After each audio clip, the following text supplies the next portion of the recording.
Hallöchen, Freunde, and welcome back to Seduce Me, the Otome.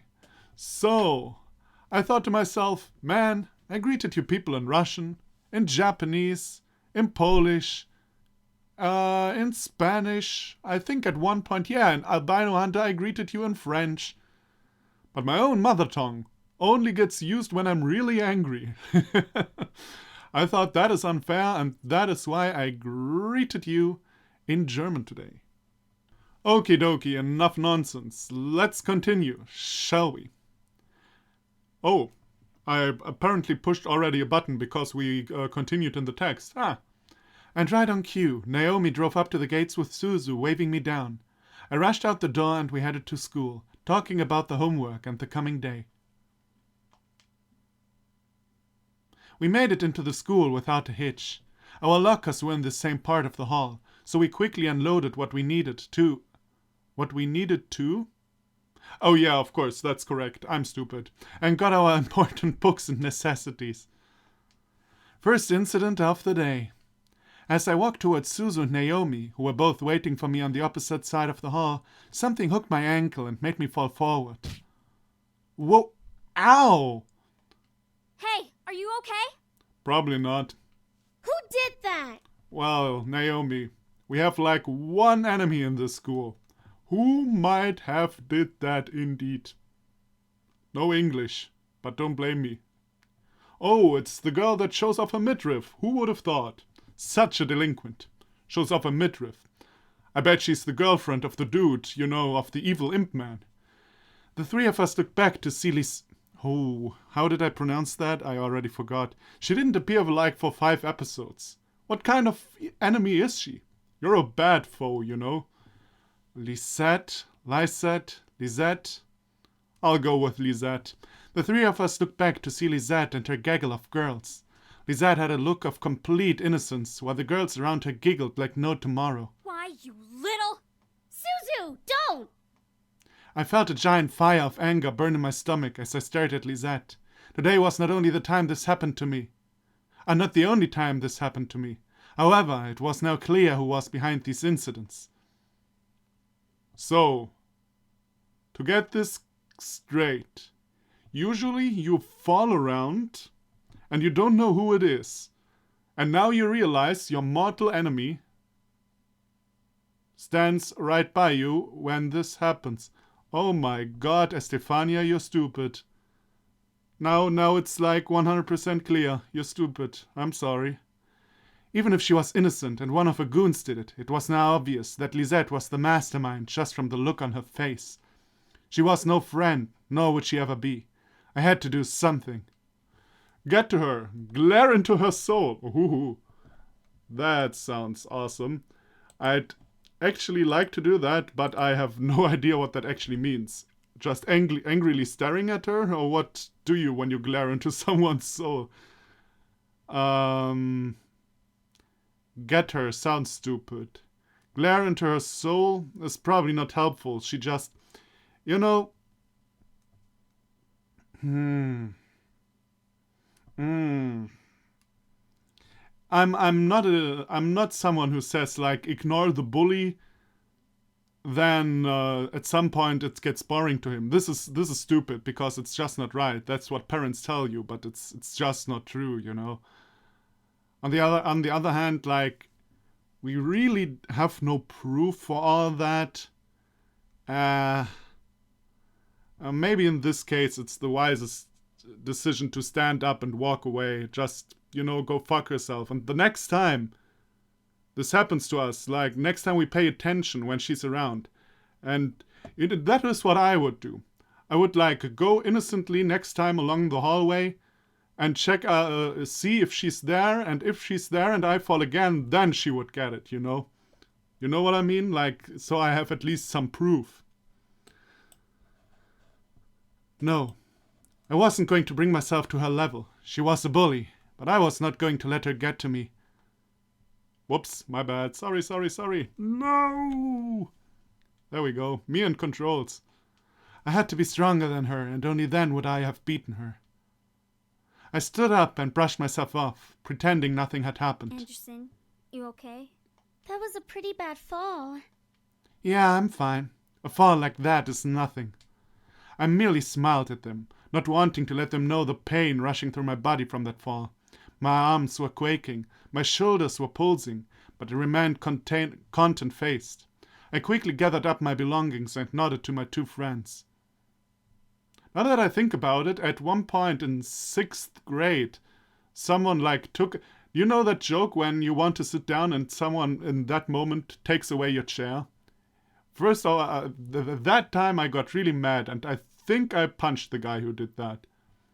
So maybe this decision here was not really... On the other hand, at that point I was 12. I don't think I would have punched anyone with 18. So, Anyway, come on, we'll be late for history. Suzu and Naomi looked at each other before frowning and nodding to me. Naomi and Suzu flanked me as we began to walk to class away from the gaggle of bullies. As we walked, I could barely see Suzu flipping the middle finger to the group behind us from the corner of my eye. Friggin' bunch of Lisette feet lickers. That's gross, Suzu.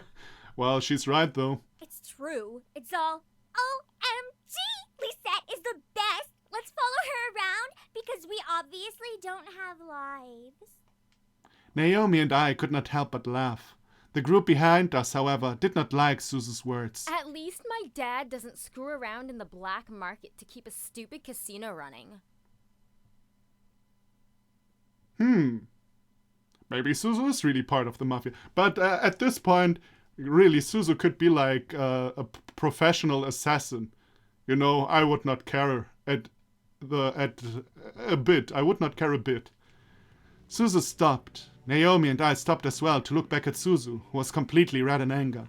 Suzu slowly turned her head to the group, glaring daggers at them. The fuck did you just say? Woohoo! Maybe Suzu's going to beat them up now. I had to act fast. I placed my hand on Suzu's shoulder and gripped tightly, knowing she could try to push my hand away. Suzu, they're not worth it. Let's just go. No, I think it's about time we taught them some manners. Suzu. I looked at... she said Lisette, right? So we'll go with Lisette. And her group. Lisette had a widely amused smile on her face, which irked me to no end. Nevertheless, I knew that fighting wasn't going to get us anywhere. Let's go. I grabbed Suzu by the shoulder roughly, pulling her back to Naomi and me. Suzu tried to step towards the group, but Naomi held onto the other shoulder. We held on to Suzu, who fought against our hands as we marched to class. Well, the thing is though, in my defense, if Suzu would have attacked them, I would have helped Suzu. They really deserve the beating. That's what friends are for. Thumbs up. But in real life, don't use violence. Surprisingly, the rest of the school day went off without another incident. I went to my classes, had lunch, and was anxious to get home. As the bell rang for school to end, I felt my phone vibrate in my pocket. Huh? A text? From Dad? No voice? Okay. Oh well, it's a text. I'll be picking you up today. Make sure you're ready to go when I get there. That's kind of a surprise. Pretend you didn't read it. I'd be running. He's a maniac. I quickly headed back to my locker and got my things before waiting for Naomi and Suzu. Hey, are you ready to go? Actually, my dad is picking me up. Really? Okay, I guess that kind of makes sense. Well, not really. Usually he's not that caring. We'll drive home together next time. Tell your dad that we've got you covered from now on.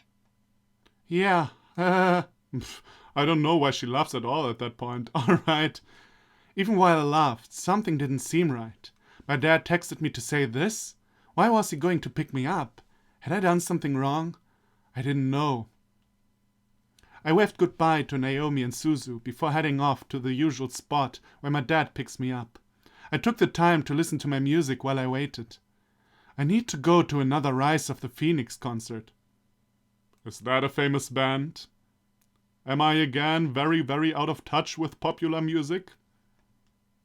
This could even be like a famous indie band. Quote-unquote famous indie band.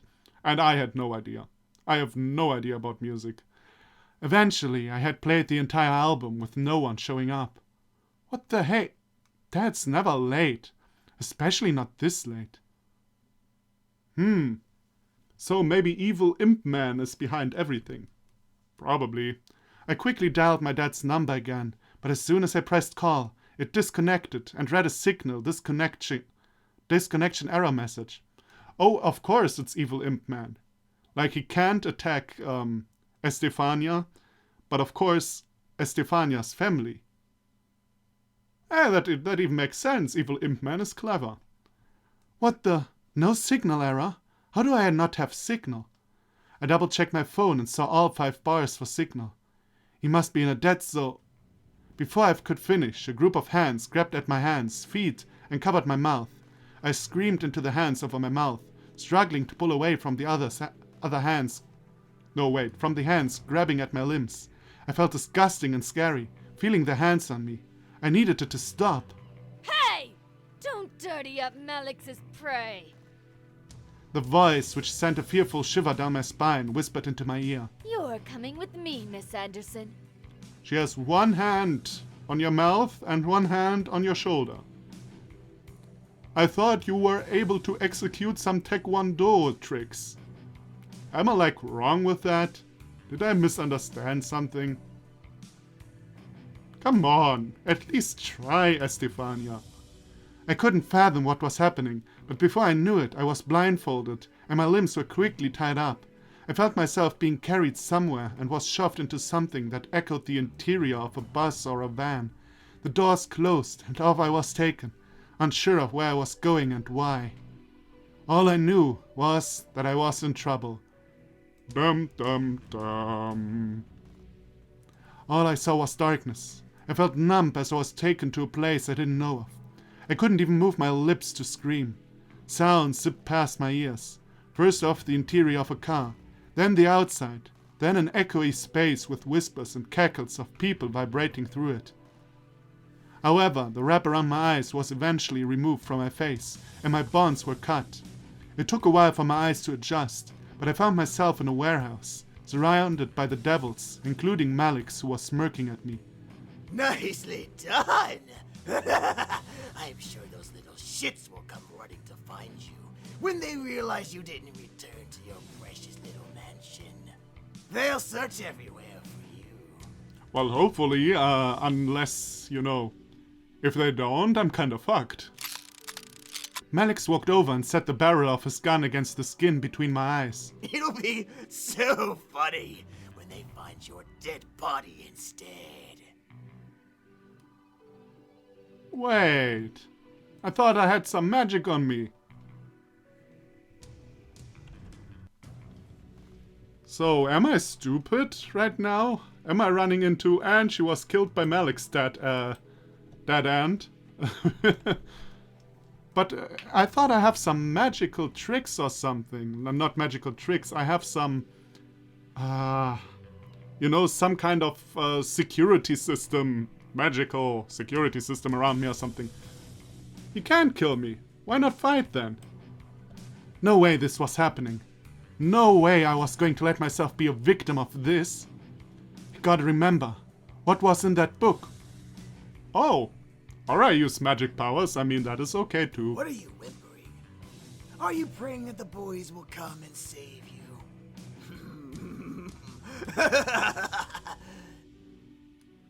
Your dirty laugh is as bad as mine, I gotta say. I kept grumbling, trying to remember and shut my eyes.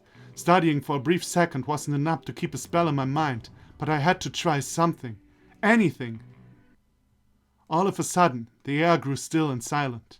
I opened my eyes and looked around and gasped at the sight. Everything was frozen in time, as if the clocks had stopped and everything had followed suit. What the... At first I instantly wanted to move, but my feet were glued to the ground. I guess I couldn't change time and escape from where I was, but I was still lost. What was I supposed to do? Oh, hello, purple ball. What the hell are you? A soft wisp of wind made me turn to a floating light purple orb.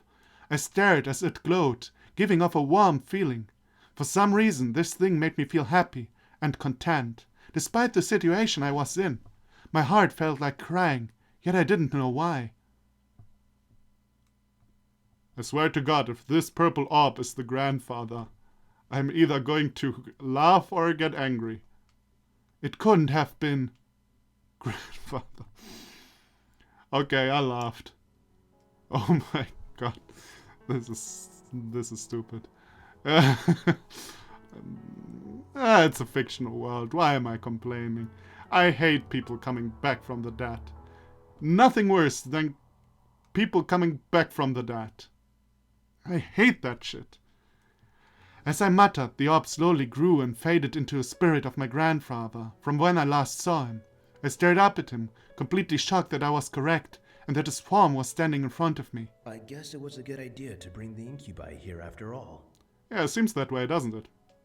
What? Is it really you? What do you mean? My grandfather smiled before patting my head gently. I couldn't feel it, but I knew he tried, so I closed my eyes in acknowledgement before looking at him again. Sweetie, I'm sorry for not telling you, but I didn't know if you were ready to know. Oh, the big revelation. That you handled demon magic? Yes. Why? What is there to gain from learning and using demon magic? It wasn't a matter of gaining anything except knowledge. Through magic, I was able to learn more about the demon world and its wonders. I even met your incubi friends.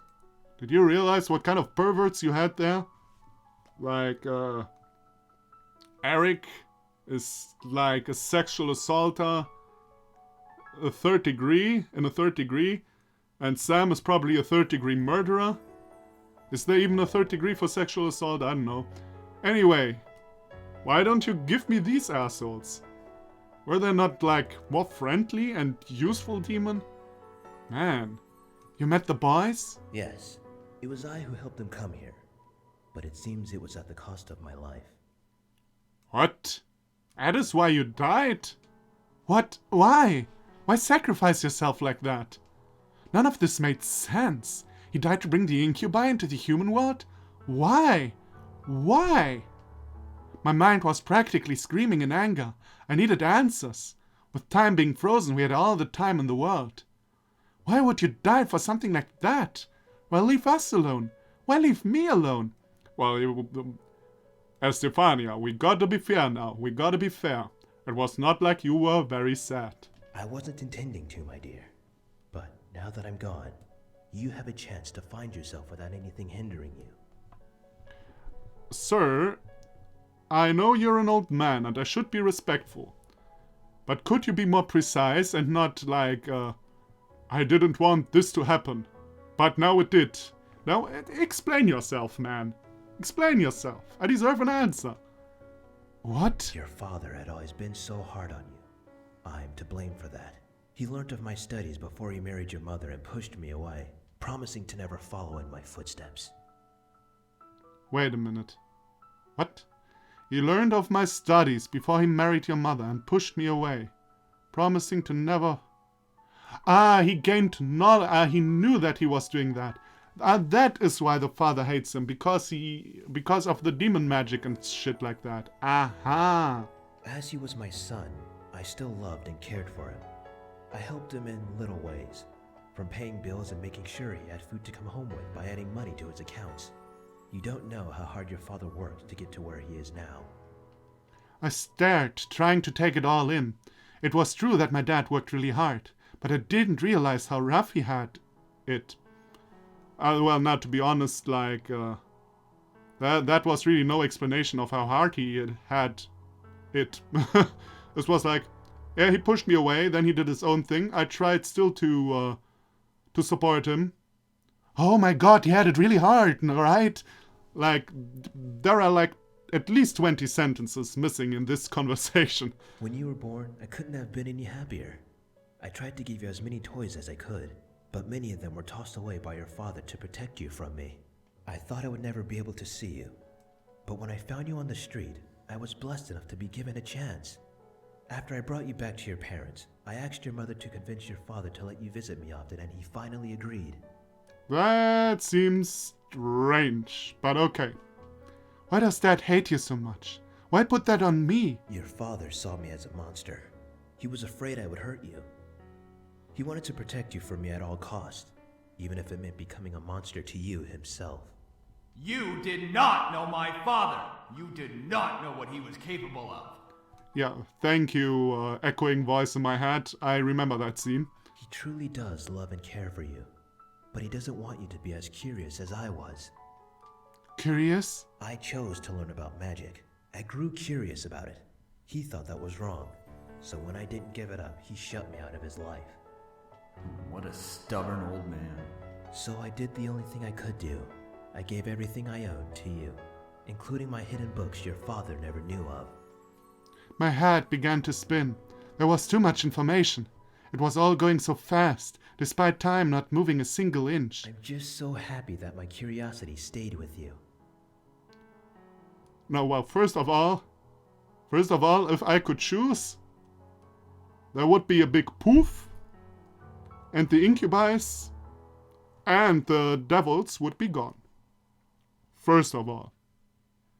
Second of all, I like the magic aspect though, so maybe I would still learn your magic stuff and, but, I don't like the incubi too much.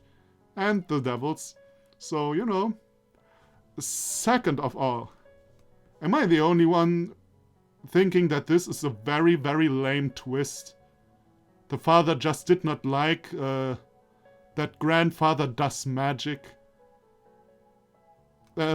So much potential. So much potential. And also, I hoped for some twist that made the father relatable.